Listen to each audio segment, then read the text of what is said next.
The cafe opened at 6, and she was always there by 6:15.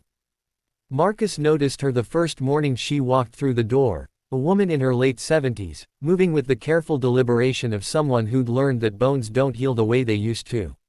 She ordered black coffee and a blueberry muffin, paid with exact change, and sat at the corner table by the window. The steam from her cup rose in delicate spirals while she watched the street wake up. He didn't think much of it. Running a small cafe in a city where everyone was rushing somewhere meant you saw the same faces cycle through.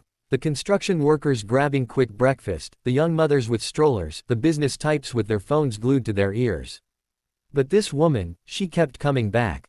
Every single morning. Same time, same order, same table. By the third week, Marcus had her coffee ready when she walked in.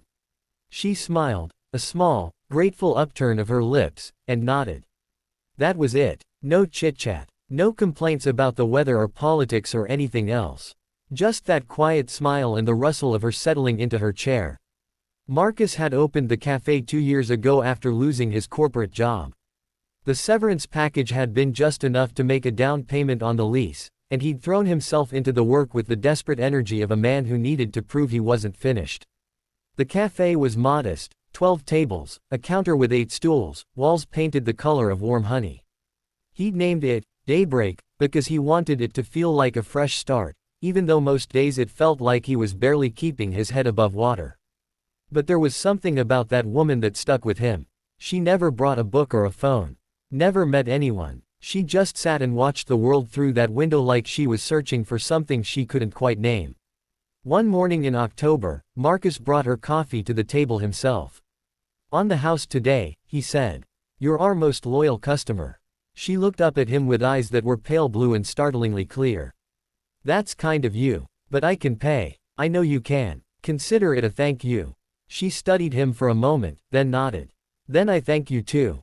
He turned to leave, but her voice stopped him. "You remind me of my son." Marcus glanced back. Yeah, he used to make coffee like it mattered. Like it was more than just a drink. Her fingers wrapped around the cup. He passed away 3 years ago. Heart attack. He was only 48. The words landed heavy in Marcus's chest. "I'm sorry." "Me too." She took a sip. "Your coffee would have made him happy." After that, they talked more. Not long conversations. Marcus had a cafe to run, and she seemed content with small exchanges. But he learned her name was Eleanor. That she'd been a schoolteacher for 37 years. That she lived 6 blocks away in an apartment building where the heat never worked right. That her husband had died a decade ago, and her daughter had moved to Seattle with her family. "Do you see them often?" Marcus asked one morning. Eleanor's smile dimmed. "Twice a year if I'm lucky." "They're busy." "I understand." But Marcus heard what she didn't say. He recognized it because he'd felt it himself. That particular kind of loneliness that comes not from being alone but from being forgotten by the people who once made life feel full. His own family was scattered. His parents had retired to Florida. His sister lived in Boston with 2 kids he'd only met on video calls.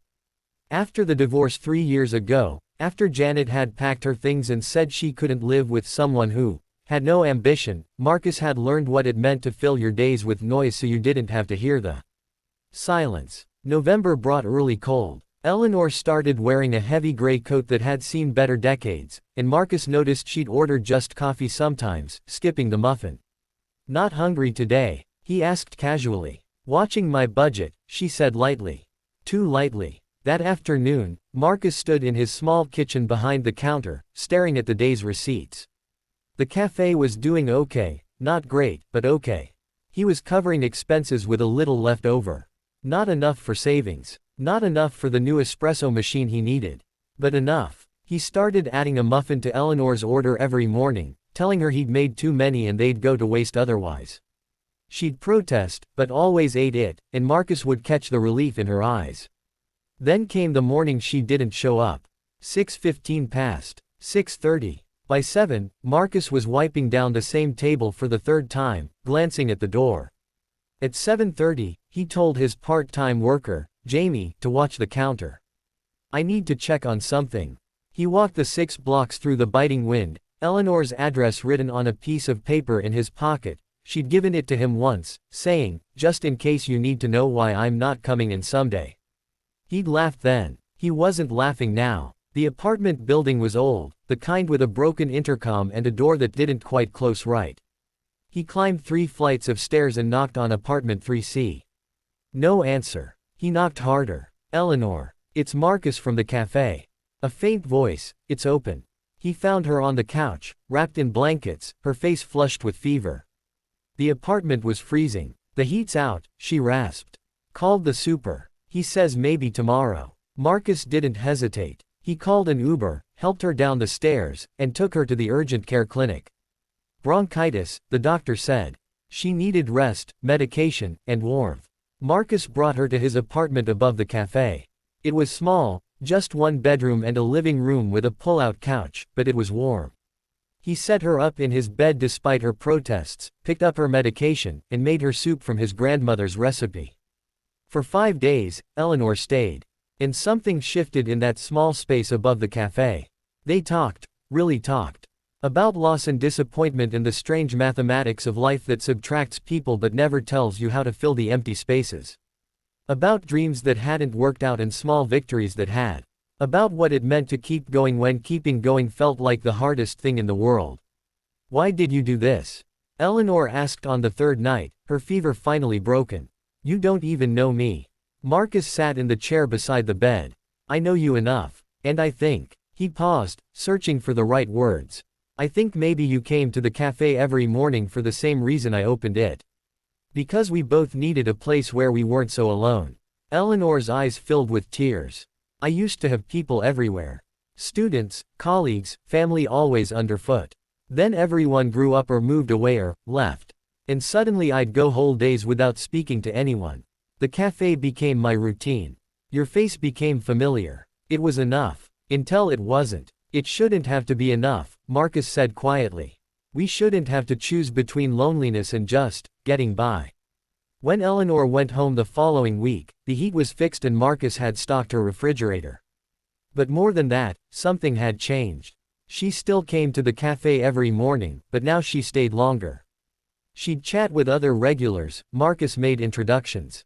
She helped Jamie with homework at the corner table. She brought in old photos and told stories that made the whole cafe laugh. And Marcus started a new tradition. Every Sunday, the cafe closed early, and he'd host a community dinner in the space. It started with just Eleanor and a couple of other regulars. But word spread. Within months, 30 people showed up, many of them elderly, many of them alone, all of them hungry for more than just food. The cafe still barely broke even. Marcus still couldn't afford that new espresso machine. But on Sunday evenings, watching Eleanor laugh with her new friends, watching people connect over shared meals and stories, he felt something he hadn't felt in years. He felt like he'd found what he'd been searching for when he named the place Daybreak. Because every morning is a chance to start again. Every small act of noticing, really noticing, another person is a rebellion against the loneliness that tells us we don't matter. And sometimes the people we help are really just reflections of ourselves, showing us that we all need the same thing. To be seen, to be valued, to know we're not invisible in a world that moves too fast. Eleanor taught him that. And in return, he taught her that community isn't something you're born into. It's something you build, 1 cup of coffee, 1 conversation, 1 act of kindness at a time. The cafe opened at 6, and she was always there by 6:15. But now, she wasn't alone. And neither was he.